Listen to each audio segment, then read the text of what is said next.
الحمدللہ رب العالمین والصلاة والسلام علی اشرف الانبیاء والمرسلین اما بعد۔ محترم سامعین کرام، السلام علیکم ورحمۃ اللہ وبرکاتہ۔ الحمدللہ، جیسے کہ ہم جانتے ہیں کہ ہم قومی کونسل برائے فروغ اردو زبان کے ماتحت چلنے والے دروس اللغۃ العربیہ للمبتدئین ایک سالہ سرٹیفکیٹ کورس کی ابتدا کرنے جا رہے ہیں، اور یہ کورس بہت ہی مفید اور کارآمد ہے ان تمام حضرات کے لیے جو کسی مدرسے سے تعلق نہیں رکھتے لیکن وہ عربی سیکھنا چاہتے ہیں۔ تو انشاءاللہ دارالخیرات کلمیہ کی جانب سے اس کی بھرپور کوشش کی جا رہی ہے۔ دعا کرے کہ اللہ تعالیٰ آپ کی اور ہماری سعی کو مشکور کرے اور ہمیں ہماری کوششوں میں اور کاوشوں میں کامیابی عطا کرے۔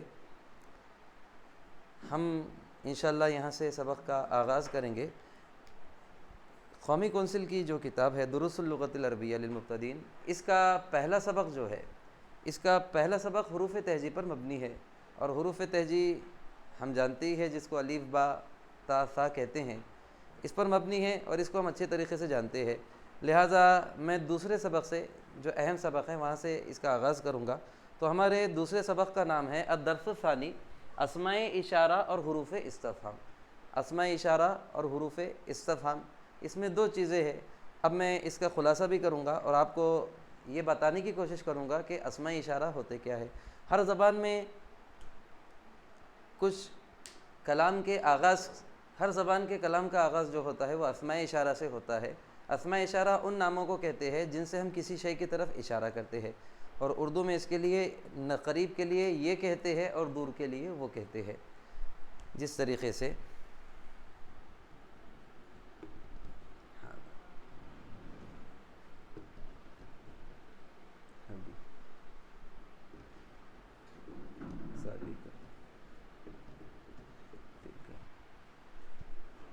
حاذا کے معنی بھی یہ ہوں گے، اور حاذی کے معنی بھی یہ ہوں گے، ذالکہ کے معنی وہ ہوں گے، اور تلکہ کے معنی بھی وہ ہوں گے، تلکہ کے معنی بھی وہ ہوں گے۔ اب آپ یہ کہیں گے کہ یہ دو نام کیسے ہو رہے ہیں، یہ دو نام کیسے ہو رہے ہیں عربی زبان میں؟ اب ہمارے پاس یہ استعمال کرتے ہیں لڑکے کے، جینٹس کے لیے بھی اور لیڈیز کے لیے بھی، یعنی لڑکا ہے تبھی بھی ہم اس کو یہ لڑکا کہتے ہیں، اور لڑکی ہے تبھی بھی ہم یہ لڑکی کہتے ہیں۔ اور اگر لڑکی یا لڑکا دور ہے، لڑکا ہے تو ہم وہ لڑکا کہیں گے، اور لڑکی ہے تو وہ لڑکی کہیں گے۔ لیکن عربی زبان میں ایسا نہیں ہے۔ عربی زبان میں اسماء اشارہ سے بھی جینڈر کا واضح طور پر پتہ چلتا ہے، اسماء اشارہ سے جنسیت کا پتہ چلتا ہے۔ ھذا کے معنی ضرور یہ کہ ہے، اور حاذی کے معنی بھی یہ کہ ہے، اور ذالکہ کے معنی وہ ہے، اور تلکہ کے معنی بھی وہ ہے۔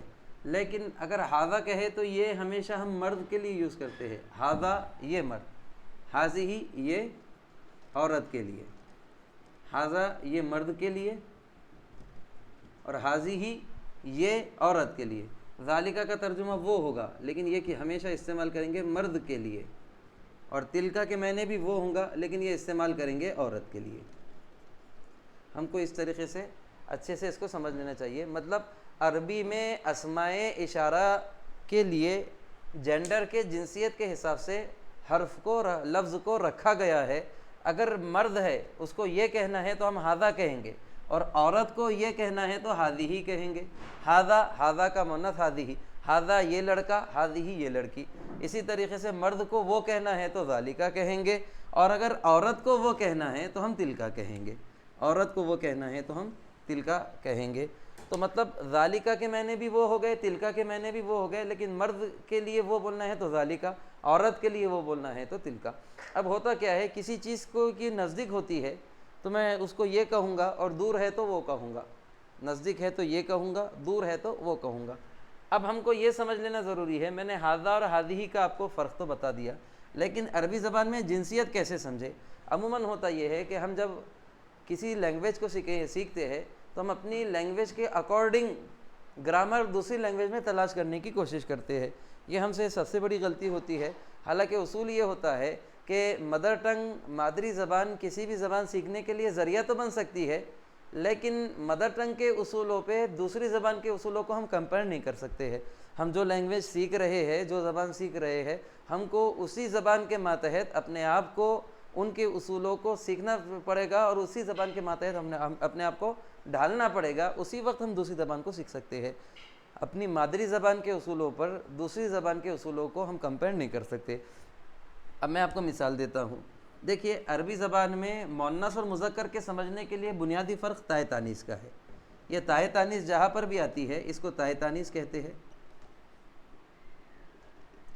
اور یہ تائے تانیث جہاں پر بھی آ جاتی ہے یہ مؤنث کو ڈکلیئر کرتی ہے، یہ مؤنث کو انڈیکیٹ کرتی ہے، یہ تائے تانیث ہے۔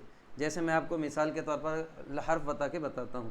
جیسے میں بولوں گا عالم، تو یہ ہو جائے گا جینٹس عالم، مذکر عالم، لیکن میں اس کا مؤنث کر دوں تو میں چھوٹا سا لگا دوں گا عالمۃ، تو یہ ہو جائے گا لیڈی عالم۔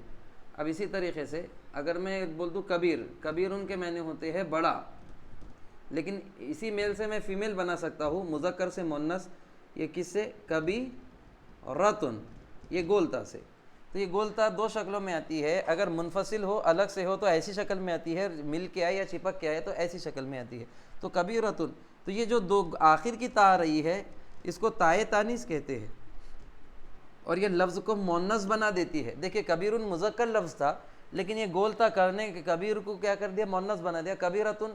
اب یہ کبیرن بڑا ہو جائے گا، کبیرتن بڑی ہو جائے گا۔ ٹھیک اسی طریقے سے میں تیسرا لفظ آپ کو بتاتا ہوں، صغیرن۔ صغیرن کے معنی چھوٹا، اور صغیرتن، صغیرتن کے معنی چھوٹی۔ صغیرن چھوٹا اور صغیرتن کے معنی چھوٹی۔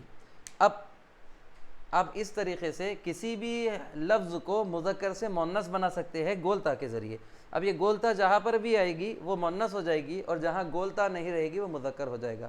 اب ہوتا یہ ہے کہ کچھ لفظ ہماری زبان میں مذکر ہوتے ہیں لیکن عربی زبان میں وہ مؤنث ہوتے ہیں، اور کچھ لفظ عربی زبان میں مؤنث ہوتے ہیں لیکن ہماری زبان میں مذکر ہوتے ہیں۔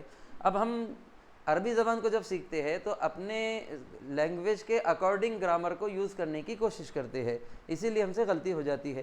لیکن جب ہم عربی سیکھ رہے ہیں تو ہم کو عربی کے تعلق سے ہی اس کے گرامر کے مطابق لفظوں کو جملوں میں ڈھالنا پڑے گا۔ اب میں آپ کو چند مثالیں بیان کرتا ہوں۔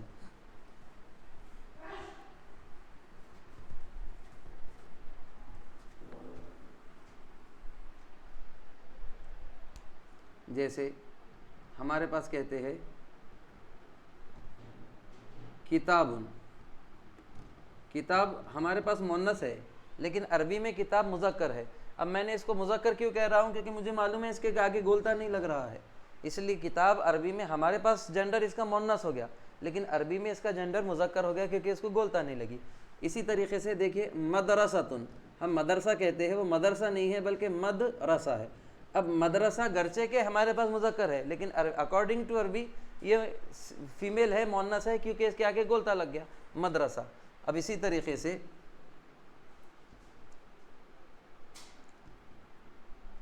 ہم قلم بولتے ہیں۔ اب قلم تو ہمارے پاس دونوں طریقے سے یوز کرتے ہیں، یو پی میں لوگ قلم اچھی ہے بولتے، ہمارے پاس قلم اچھا ہے بولتے۔ تو قلم ہمارے پاس مذکر ہے، عربی میں بھی قلم مذکر ہے۔ لیکن اسی طریقے سے اگر میں بولوں حدیقتن، حدیقتن کے معنی ہوتے ہیں گارڈن، حدیقتن کے معنی کیا ہوں گے؟ باغ۔ باغ ہمارے پاس مذکر ہے لیکن عربی میں یہ مؤنث ہے۔ آپ بولیں گے کہ میں مؤنث کیوں کہہ رہا ہوں، تو آپ کو دکھ جائے گا کہ یہ گولتا لگا ہوا ہے اور یہ گولتا نے لفظ کو مؤنث بنا دیا ہے۔ تو قلم مذکر ہے، حدیقتن مؤنث ہے۔ اب ٹھیک اسی طریقے سے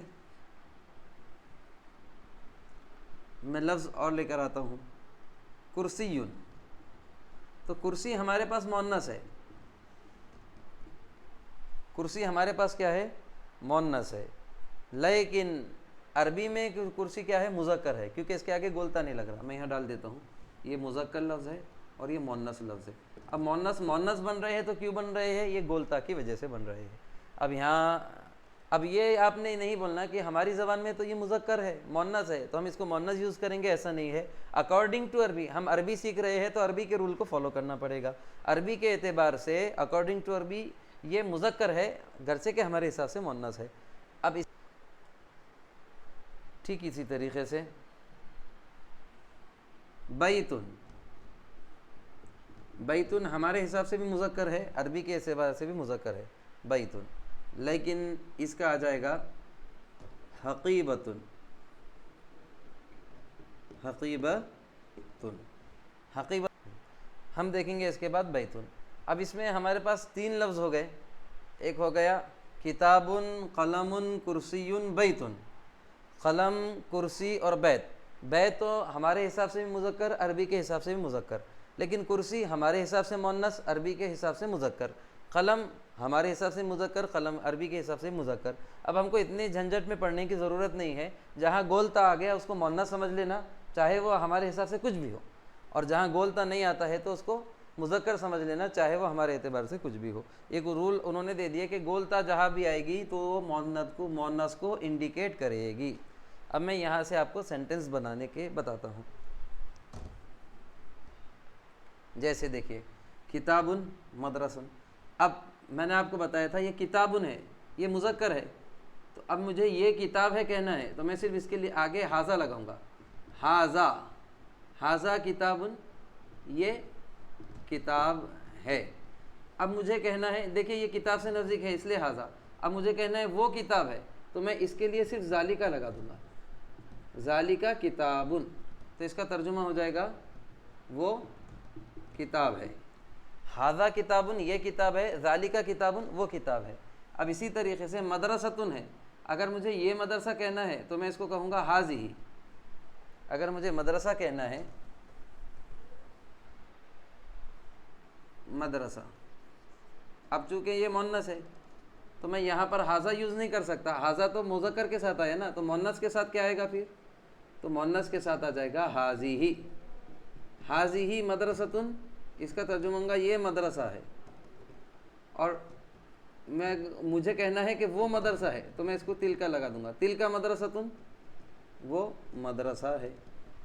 ٹھیک اسی طریقے سے یہاں قلم ہے، قلم کے آگے گولتا نہیں لگ رہی اس لیے مذکر ہے، تو مذکر کے حساب سے یا تو میں حاذا بولوں گا یا تو ذالکہ بولوں گا۔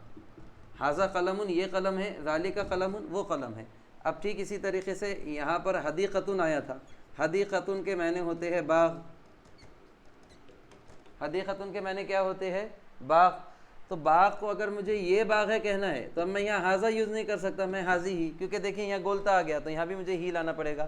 حاذہ حدیقتن یہ باغ ہے، اور مجھے یہ باغ کو وہ کرنا ہے تو اس کے اکارڈنگ ٹو حدیقہ میں تلکا لے کر آؤں گا، تلکا حدیقتن وہ باغ ہے۔ اب ٹھیک اسی طریقے سے کرسی ہے، یہاں پر گولتا نہیں ہے، جہاں گولتا نہیں ہے وہاں پر یہ کے لیے حاذا اور وہ کے لیے ذالکہ، جہاں پر گولتا نہیں ہے یہ ذہن میں رکھیے، وہاں یہ کے لیے حاذا اور وہ کے لیے ذالکہ۔ حاذا کرسیٌ یہ کرسی ہے، ذالکہ کرسیٌ وہ کرسی ہے، اور جہاں پر گولتا آتا ہے جیسے حقیبتن، حقیبتن، یہاں گولتا آ گیا، اب یہاں پر میں جیسے ہی یہ کہوں گا تو اس کے لیے ہو جائے گا یہ حاذہ، حاذہ حقیبتن یہ بیگ ہے، اور تلکا حقیبتن وہ بیگ ہے، مدرسہ ہے۔ اب اسی طریقے سے یہ باغ ہے یا پھر وہ باغ ہے، اور حقیبتن یہ بیگ ہے یا تو پھر وہ بیگ ہے، تو وہ یہ گولتا کے حساب سے وہ بولنا ہے تو تلکا، اور گولتا کے حساب سے یہ بولنا ہے تو حاذہ، اور جہاں گولتا نہیں آتا اگر یہ بولنا ہے تو حاذا اور وہ بولنا ہے تو ذالکہ۔ اسی پہ ہمارا آج کا پہلا سبق ہے۔ اللہ تعالیٰ سے دعا ہے کہ اللہ تعالیٰ ہمیں عربی سیکھنے اور سکھانے کی توفیق عطا فرمائے۔